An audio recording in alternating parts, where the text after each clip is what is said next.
y lo vamos a hacer de manera escrita. ¿Se entiende? Sí, profe, muchísimas gracias. Muy bien. Bueno, habiendo entonces evacuado estas recomendaciones básicas, vamos entonces a entrar en materia. Ya habíamos nombrado que tenemos diferentes teorías de la personalidad y que esas teorías de la personalidad surgen desde grandes enfoques de la psicología, que la psicología tiene tres grandes escuelas teóricas. Ustedes lo van a ver. Hay una escuela psicoanalítica, que es de la cual se derivan todos los enfoques dinámicos psicoanalíticos actuales. Hay una escuela cognitivo-conductual, todos los enfoques cognitivo-conductuales, todo lo que ustedes escuchen en terapias de tercera generación viene desde allí, ¿sí? Y los enfoques de la psicología humanista, que es también una gran escuela y que vamos a encontrar pirámide de las necesidades, por ejemplo, en Maslow, que lo vamos a estar revisando, o los enfoques de Rogers específicamente, que también lo vamos a estudiar, y cada una de esas teorías es como un gran techito en el cual van a haber diferentes postulados que se van a ir alimentando por diferentes desarrollos y diferentes autores. Primera consideración básica.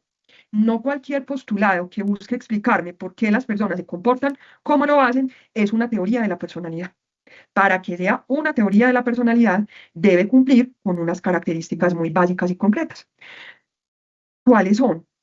Una teoría la entendemos como una herramienta conceptual que nos permite entender fenómenos específicos, que incluye conceptos o constructos teóricos y declaraciones sobre cómo están relacionadas esas proposiciones teóricas. Que lo señalábamos ahorita. En el enfoque que vamos a ver hoy, por ejemplo, el aprendizaje tiene un lugar central en cómo se despliega y se desarrolla la personalidad. Entonces, el aprendizaje se convierte en un constructo teórico para este enfoque teórico, valga la redundancia. Desde allí es importante, por medio del uso de esa noción del aprendizaje, cómo éste interactúa y sirve para explicar ciertos fenómenos. Otros conceptos básicos de este enfoque que vamos a ver hoy: estímulo, respuesta, reforzamiento, como características importantes en el desarrollo de la personalidad. Como les decía ahorita, cuando veamos enfoques psicoanalíticos, bueno, entonces allá vamos a ver que allá lo inconsciente, las instancias psíquicas,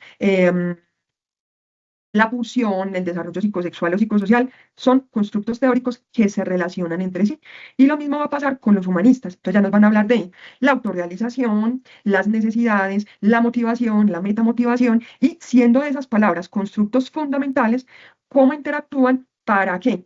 Para permitirnos, uno, que esa teoría conste de una posibilidad de ser verificada, que nos aporten comprensión, es decir, que nos permita entender eso que nos preguntamos al respecto del comportamiento humano, y que conste de un valor aplicado, que siempre va a ser fundamental, porque el valor aplicado, recordemos que en general en la psicología somos científicos, generamos conocimiento, pero siempre es un conocimiento que va hacia fines prácticos también. Entonces yo genero un saber, explico un fenómeno, genero unas predicciones sobre ese fenómeno para tener aplicaciones que estén fundamentadas también en una base científica y académica. Y no porque se me ocurrió, porque lo vi por allá en un blog, porque en una red social me salió, porque un youtuber que habla de salud mental explicó la personalidad de esta manera. Ahí siempre les hago el llamado.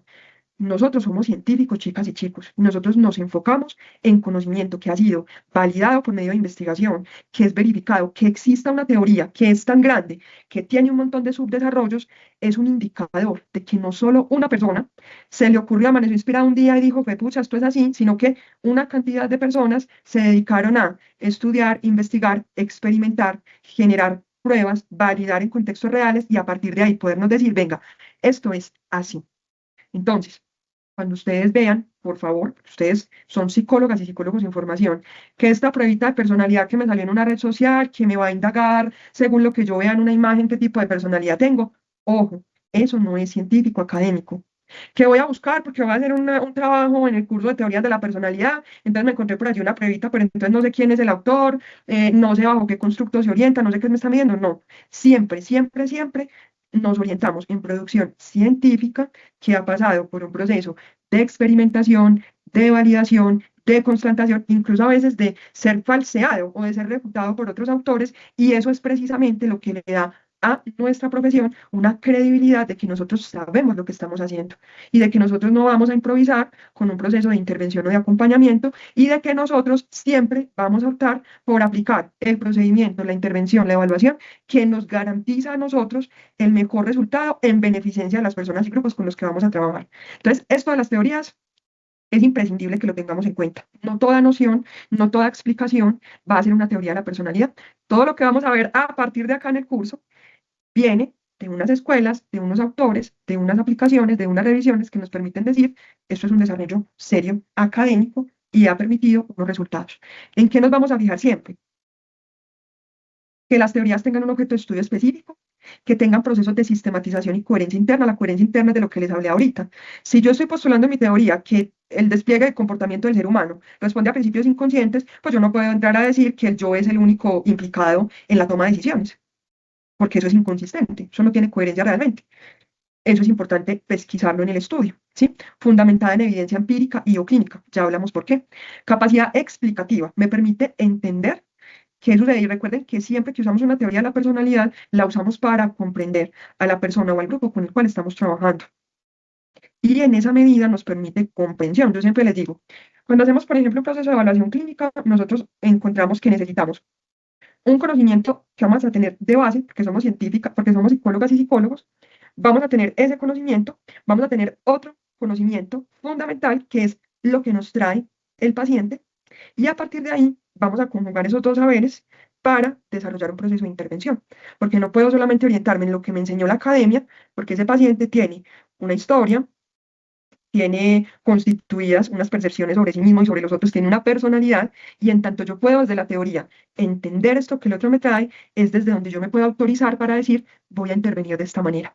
Entonces, capacidad explicativa y capacidad predictiva. Desde el estudio que he hecho de la personalidad de este sujeto que tengo en mi consultorio, yo puedo básicamente entrar a discernir cómo puede responder a determinado tratamiento. ¿Es adecuado orientar la intervención desde acá o tendré que desplegar otras medidas? Es importante, ¿sí? La aplicabilidad práctica, que ya la nombramos, el hacer en la academia no está ceñido a publicaciones, a revistas, artículos, sino a orientar que haya un bien hacer, ¿sí? Y apertura a la contrastación y a la revisión. Nunca van a encontrar ustedes que una teoría se posicione como incuestionable, no verificable, la verdad absoluta y definitiva, ¿no? Porque todos los días se publican textos, todos los días se hacen estudios. Vamos a ver en los cursos los enfoques clásicos, pero desde los enfoques clásicos hasta los desarrollos contemporáneos, hay un montón de colegas investigadores que nos han permitido conocer un poquito más. Y eso es importante que lo tengamos en cuenta. Incluso hay asuntos que en un momento son vigentes y por nuevo saber que se genera, dejan de ser. Cuéntenme si hasta aquí estamos claros y por lo menos tenemos una noción de qué podemos entender por una teoría de la personalidad.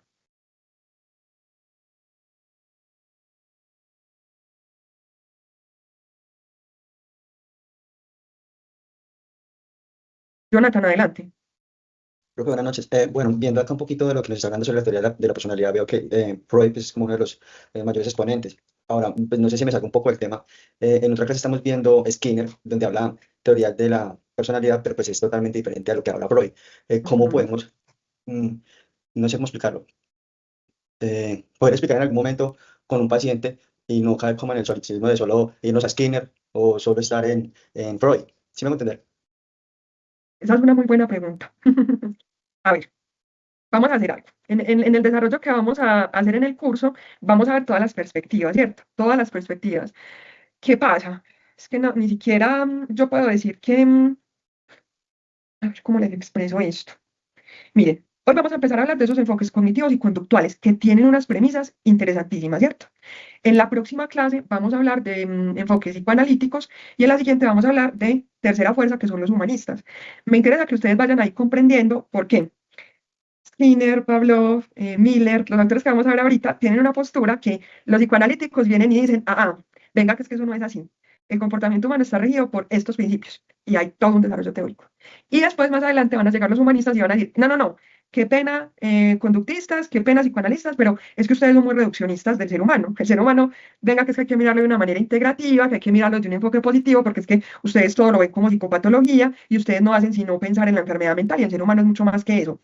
Cada escuela tiene un paradigma particular. Entonces, uno no puede pensar como o no quisiera yo que ustedes se vayan con la idea de esta es la mejor, esta es la peor. No, quiero que ustedes más bien vayan pensando en qué perspectivas dentro de las escuelas van a alimentar sus praxis profesionales y les van a permitir hacer muy bien su trabajo como psicólogas y psicólogos. ¿Por qué? Pues, ¿quién nos va a decir que no es muy acertado hacer un abordaje integrativo histórico cuando está haciendo una intervención de un paciente? Pero ¿quién me va a decir que no es adecuado que yo utilice una guía basada en evidencia que yo ya sé que va a funcionar en ese diagnóstico particular con ese paciente en específico? Entonces, yo no te puedo decir esta es mejor, esta es peor. Yo creo que cada enfoque tiene su riqueza y su grandeza.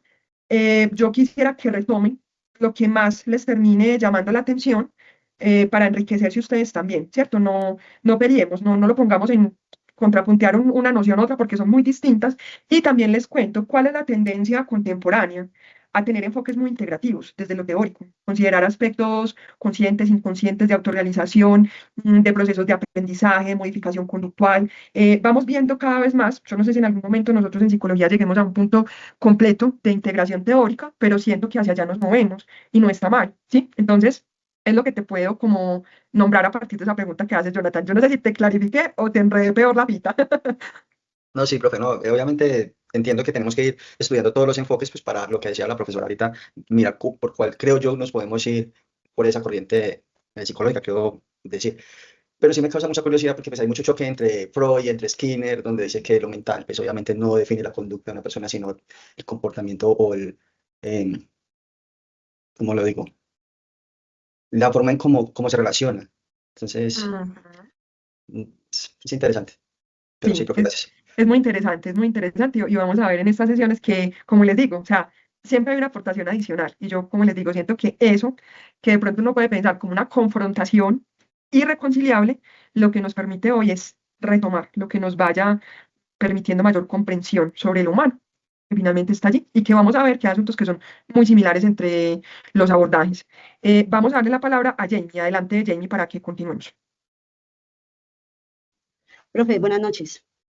Adelante. Mis compañeros, buenas noches también.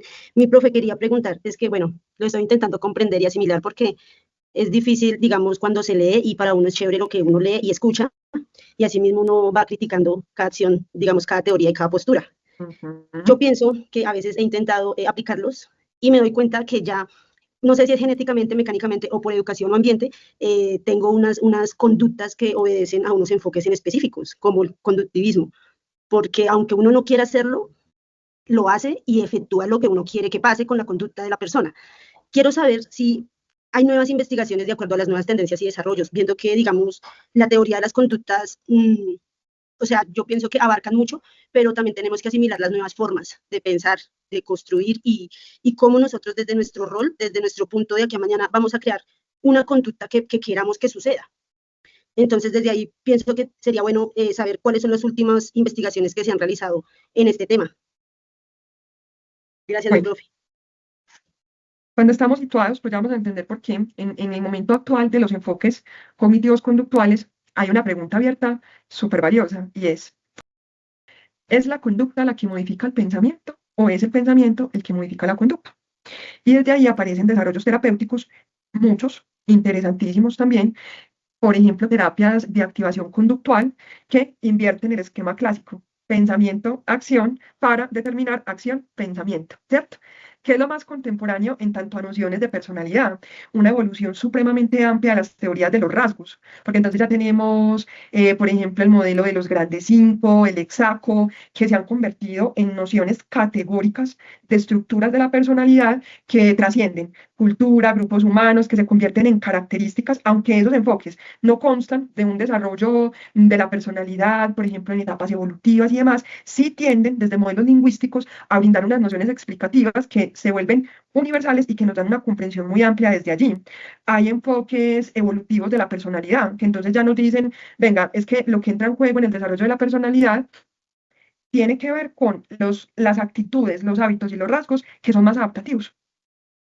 Simple y llanamente, ¿cierto? Y da una capacidad de discernimiento a las personas con relación a esos rasgos, a esos comportamientos que van a resultar mayoritariamente provechosos.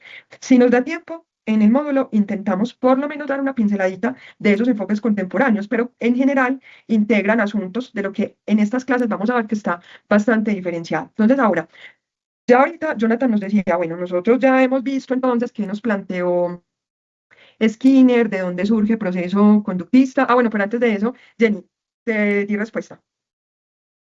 Sí, mi profe, muchas gracias. Muy bien, listo. Entonces, vemos que cuando ustedes estudian y cuando hemos estudiado un enfoque conductista, porque es el primero que estamos observando, no porque es el último, porque igual tiene vigencia y todas las grandes escuelas que vemos acá son vigentes, ¿cierto? Van evolucionando a desarrollos distintos, pero casi que el primer punto de partida es la perspectiva conductista. ¿Por qué? Porque la perspectiva conductista nos va a señalar que los eventos ambientales son los que tienen unos efectos directos en la conducta observable. Y estos enfoques, si ustedes ven historia de la psicología, toda la vida la humanidad se ha preguntado por el comportamiento humano, desde presocráticos, griegos, en Edad Media, en Renacimiento, eso siempre nos ha inquietado un montón. Como ciencia, en realidad es bastante moderna. Y de hecho surge no de psicólogos, sino neurólogos, biólogos, ¿cierto? Que se preocupan por esto del comportamiento humano. Esos primeros desarrollos son los del enfoque conductista, y ahí vemos que aparece el primer laboratorio de psicología, y ahí vemos que se empieza a tener como fundamento central la experimentación, el aplicar métodos objetivos. Entonces aquí, ojo, conceptos claves, conducta observable, ¿sí? No estamos hablando de introspección, reflexión, decisión, no. En el conductismo, estrictamente, estamos hablando como herederos de las ciencias naturales, de un esquema muy naturalista, que es acción-reacción. En este caso, el comportamiento se aplica como estímulo-respuesta, ¿sí? Sobre un ser humano, sobre un organismo que puede ser un animal. De hecho, aquí tenemos todo ese antecedente de investigaciones con animales para explicar el comportamiento humano, el condicionamiento, ¿sí? Y desde el enfoque conductista, básicamente se postula, todo estímulo externo lleva a una reacción que es una respuesta específicamente, y que, por tanto, la experimentación, la observación, son los métodos sobre los cuales debe trabajar un psicólogo para poder comprender, que lo decíamos ahorita, el comportamiento humano. Entonces aquí nos lo decía Jonathan, Skinner, Watson, Pavlov ya empieza a introducirnos un poquito más en lo cognitivo, porque nos habla de un condicionamiento operante, que ya no me voy a tener ahí porque eso yo estoy segura que ustedes ya lo estudiaron, pero ¿qué sucede? En ese proceso evolutivo de este enfoque y de esta escuela aparece la perspectiva cognitiva con una introducción fundamental en el esquema. Partíamos de estímulo, respuesta, ¿sí? Pero la perspectiva cognitiva ya entra en una crítica importante y a introducir algo fundamental que se mantiene todavía en toda la evolución de estas teorías y este enfoque, y es que, listo, hay un estímulo externo, ¿sí? Hay una respuesta, pero en ese camino entre el estímulo y la respuesta hay algo que se llama procesos mentales, ¿sí? Los procesos mentales invitan a los psicólogos a estudiar, nos invitan a los psicólogos a estudiar todo lo que tiene que ver con atención, memoria, percepción, resolución de problemas, porque implica que no todas las respuestas van a ser exactamente iguales en todos los organismos, porque hay un proceso mental que hace cada persona para llegar a la respuesta que va a desplegar desde ese estímulo externo. Y algunos autores nos hablan también del estímulo interno, que puede ser algo más intuitivo y que se considera también parte importante en el comportamiento humano. Entonces aquí ya, si en el conductismo solamente nos enfocábamos en, a mí no me interesa ni qué reflexionó, ni qué pensó, ni qué se le ocurrió, yo me oriento en cuál es el estímulo y cuál es el comportamiento observable. En el enfoque cognitivo yo ya me preocupo por qué pensó, y fundamental, concepto, constructo, central en estos enfoques, que aprendió frente a ello. Porque el aprendizaje para estos enfoques es una modificación de la conducta a partir de esa utilización de procesos mentales.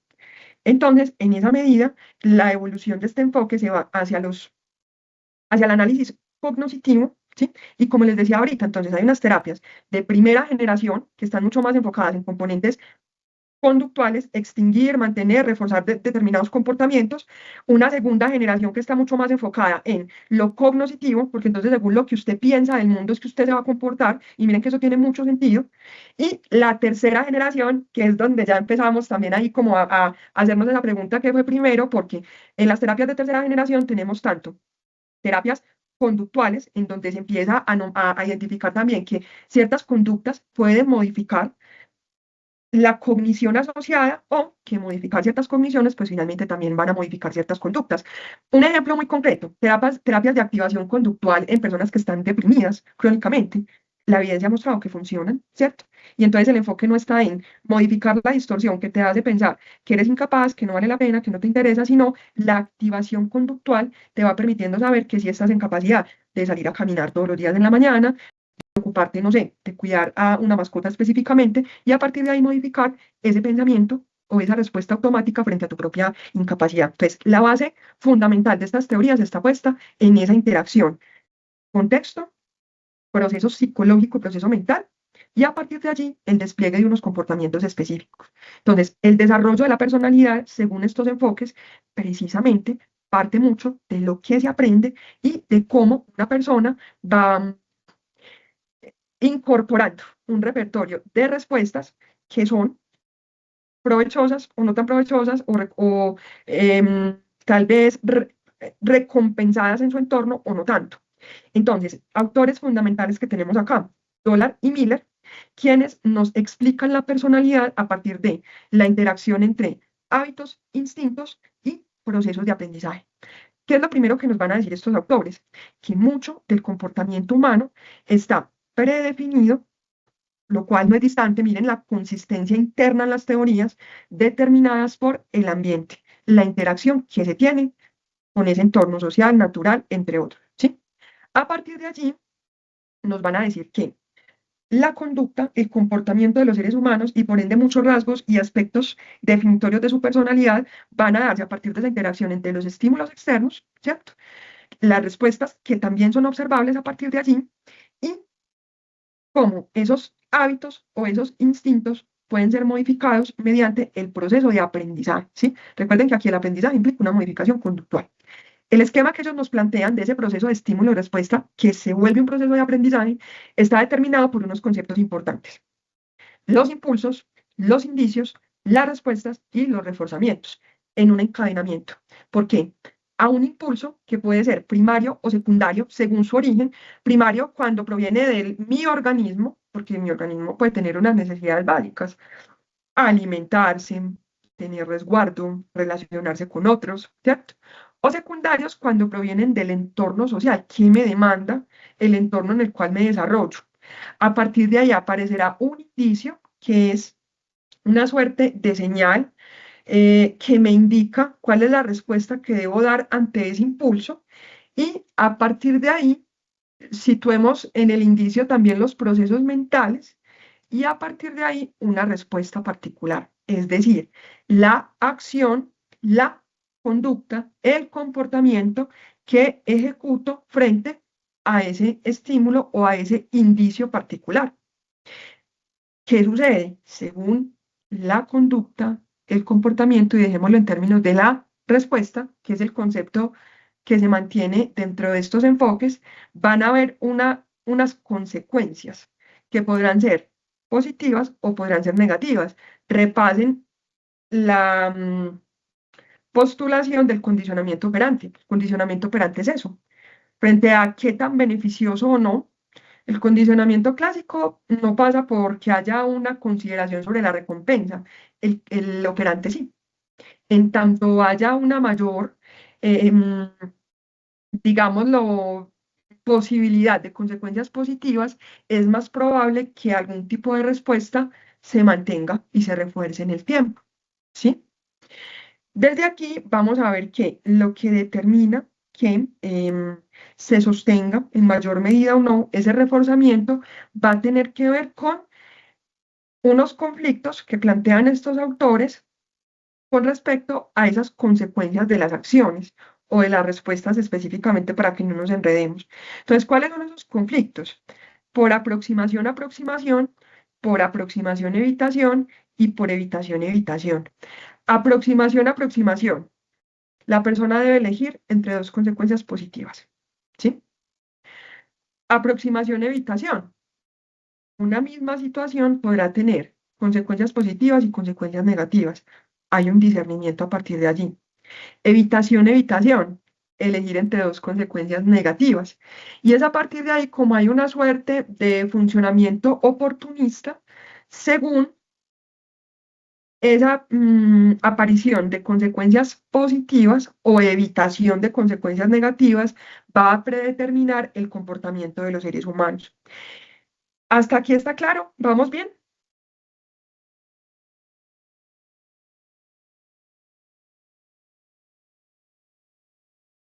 Muy bien. Ahí tenemos a Dollar y a Miller, ¿cierto? Ahora, miren que ese esquema que ellos nos plantean sigue manteniendo estímulo, proceso mental, respuesta, y a partir de ahí, toda una orientación de cómo se van a comportar las personas. Bandura aparece dentro de estos desarrollos teóricos a darnos una todavía mayor importancia a las interacciones ambientales y los efectos que estos van a tener en toda la dimensión cognitiva y en el rol activo que van a tener las personas en su comportamiento social. Entonces, esas interacciones que tengan las personas con los demás van a definir, miren que aquí, por ejemplo, un concepto fundamental en Bandura es determinismo recíproco. Entonces, para Bandura, ¿qué se plantea? Y todavía en psicología social es un autor clave, que tanto el grupo humano puede predeterminar el tipo de comportamientos que va a desplegar una persona, como viceversa, esa persona va a influenciar el tipo de comportamientos que se van a promover dentro de ese grupo humano particularmente. Aquí les pongo un ejemplo que es interesante. Algunas de las críticas que se hacen a estos enfoques es como si tuviesen una noción, de hecho, el término lo nombra, el determinismo, ¿cierto? Saben ustedes que el determinismo, cuando uno ser determinista es considerar que siempre un hacer va a llevar a una consecuencia. Entonces, ¿qué sucede? Uno podría entrar a pensar que si hay un desarrollo de un individuo humano en un entorno donde son válidas las prácticas violentas, hablemos de el grito, hablemos de la agresión física, hablemos de la agresión verbal, es altamente probable que esta persona se desenvuelva socialmente desde esas prácticas que son válidas en su entorno sociocultural. Pero Bandura también nos plantea, como es recíproco el determinismo, que alguien que entra a promover, venga, hagamos una conciliación concertada, una resolución de conflictos basados en el diálogo, podrá en esa misma medida entrar a influir dentro de las prácticas de los grupos humanos. Entonces esto se ve de una manera un poco más dinámica. Bandura, por ejemplo, nos habla de aspectos como el aprendizaje vicario, que tiene que ver con el aprender por medio de la observación. Y si ustedes se ponen a ver, esto tiene mucho sentido. Por ejemplo, a ver, para estos enfoques, las intervenciones son muy educativas y eso no es gratuito. Si nuestra premisa fundamental tiene que ver con que la conducta se modifica en el aprendizaje, que tú puedas aprender cosas diferentes, va a implicar que tú te puedas comportar de manera diferente. Entonces, por ejemplo, aquí la psicoeducación, las pautas de crianza, las técnicas de resolución son herramientas, incluso en la psicoterapia se educa de alguna manera al paciente para desarrollar ciertos procesos y actividades. ¿Y qué está en juego? ¿Sí? La atención, la motivación, la retención y la reproducción. Pónganlo ustedes en un contexto muy básico. ¿Cómo aprendo yo? Voy a poner en un asunto muy doméstico. Ah, Digamos que la mamá de alguno de nosotros le está enseñando cómo hacer un arroz, ¿cierto? Entonces, proceso básico de aprendizaje. Voy a disponerme atencionalmente para ver cómo lo hace, ¿cierto? No sé, cómo lo lava, qué ingredientes va a utilizar, ¿cierto? Ver que a mi familia le agrada que comamos arroz y se vuelve una motivación importante ese aprendizaje específicamente. A partir de ahí el poder recordar, recapitular, practicar, que es una reproducción en términos de que tú logres ese aprendizaje particular. Lo mismo acontece con el repertorio de comportamientos que en los contextos sociales van a ser admitidos o no van a ser admitidos para los seres humanos. Entonces, aquí, ¿qué quiero que tengan en cuenta también? Estos enfoques nos van a hablar, por ejemplo, de comportamientos maladaptativos, nos van a hablar de ideas irracionales, nos van a hablar de esquemas tempranos maladaptativos. ¿Por qué? Porque si partimos de qué, de eso que el entorno me transmite como sistema de valores, yo voy haciendo a una idea de cómo es el mundo, quién soy yo, qué me caracteriza. Miren qué tan valioso es, ¿cierto? ¿Qué aprende un niño o una niña cuando está sometido a situaciones de violencia física y verbal permanentemente? ¿Qué asociaciones hará? ¿Es adecuado vincularse desde la violencia? ¿Soy digno de recibir un trato amable? No tanto, ¿sí? Y en un adulto que encontramos en la psicoterapia, muchas veces encontramos la idea preconcebida, no soy merecedor de nada. Entonces miren cómo esto se va convirtiendo en una manera en la que vamos explicando cómo se estructura todo ese despliegue de elementos que son la personalidad, ¿sí? Y aquí la idea es que entremos a revisar disposiciones y rasgos. No vamos a alcanzar porque nos faltan 3 minutos de clase. ¿Qué es importante que tengamos en cuenta sobre disposiciones y rasgos en el momento en el que vamos a empezar a elaborar las actividades? Las disposiciones y los rasgos son características internas que van a predisponer que una persona se comporte de determinada manera.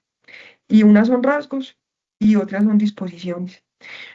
Vamos a dejarlas hasta ahí porque no alcanzamos a hacer el desarrollo completo. Pero cuéntenme si hasta aquí, primero, entendemos el modelo, porque cuando entendemos el modelo nos hace todo el sentido y consistencia a las teorías, y cuéntenme si hasta aquí estamos claros con esta concepción de lo humano, que vamos a ver cómo cambian otros enfoques.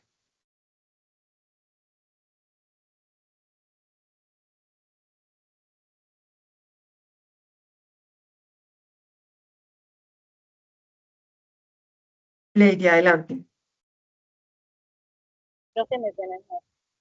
Eh, Muy interesante el tema, la verdad es que este tema cada día es más apasionante.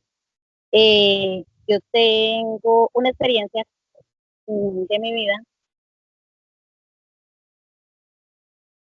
que Dejamos, conoce ya como te a escucho muchos otra vez. escriben. Ahí me escuchas, profe. Sí, Y siempre se escucharon fue los gritos, peleas, y yo decía, no, yo no quiero eso para mi vida, y pues lo que usted dice, el entorno es, eh, la verdad, contagia. Y y pues como seres humanos a veces tenemos a veces la capacidad como de decir no quiero ser así o quiero cambiar o también se pueden cerrar y no cambiar las cosas sino que empeorarlas y pues ahí es donde se ve gente violenta, gente que busca refugiarse esos vacíos como en de pronto hacer maldad o hacer cosas con la familia cuando también se casan esos niños crecen y buscan hacer lo mismo con sus propios hijos, a llevar un régimen igual como lo que vivieron pero pues yo tengo para decirle, profe, que yo siempre dije, yo no quiero ser así como mi mamá, mi papá, no, no, no, no. Yo pues literalmente me crié sin papá y sin mamá y lo poco que lo tuve fue, no, mejor dicho, una locura. Pero pues tengo una hijita de 21 años y yo siempre dije, quiero ser diferente, quiero ser diferente. Y la verdad, cada día que escucho cada enseñanza de cada profesor, la verdad me edifica más y sé que Dios es muy grande y Dios los lleva a uno a dar esa sabiduría de ustedes para enseñarnos a nosotros tan bonitas cosas. La verdad, profe, tengo una vecina que, mejor dicho, todos los días grita a sus niños, todos los días, y como que se me recuerda como a la niñez. Yo digo, Dios mío, yo como que todos los días lo oro a Dios y digo, Señor, yo quiero hacer algo por ella. Y hoy que estaba escuchando esta clase, no, o sea, sé que puedo hacer una intervención donde ella, sí, con mucha amabilidad, decirle pues, que cambie su forma de ser con esos niños, porque todos los días le da madera, todos los días, mejor dicho, los grita, los trata mal, y como que vaya, y malas palabras, van y vienen. Entonces es muy puro. Y como que me recuerda como a mi infancia, y digo, no, no, no, mamá está equivocadísima en este siglo.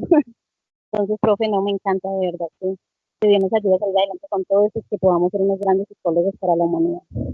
así es. Lady, me encanta tu reflexión y tu compartir para el cierre de la clase.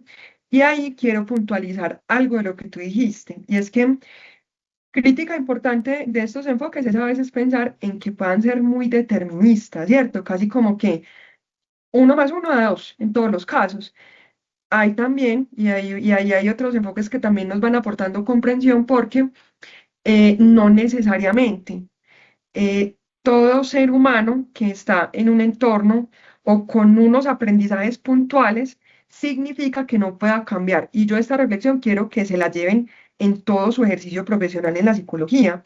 Es que nosotros finalmente acompañamos a otros en poder transformar esos aspectos, esas ideas, esas emociones que para ellos y para su entorno pueden generar malestar o sufrimiento. Entonces, siempre debemos partir de la premisa de que hay una condición, hay una historia, hay una estructura y una forma de personalidad que tiende a ser estable la mayoría de la vida, pero que puede cambiarse, ¿cierto? Y conclusión importante de este enfoque, siempre aprendemos y aprendemos toda la vida. Y esos aprendizajes nos implican comportarnos diferentes y muchas veces, ojalá, siempre sea para mejor, ¿cierto? Para mejor para nosotros y para mejor para quienes nos rodean. Entonces, muchas gracias por tu reflexión que me gusta mucho para que cerremos hoy. Y bueno, no, nos vemos la otra semana, chicas y chicos. Saben que estamos en comunicación abierta en plataforma, en el correo. Ahí ya está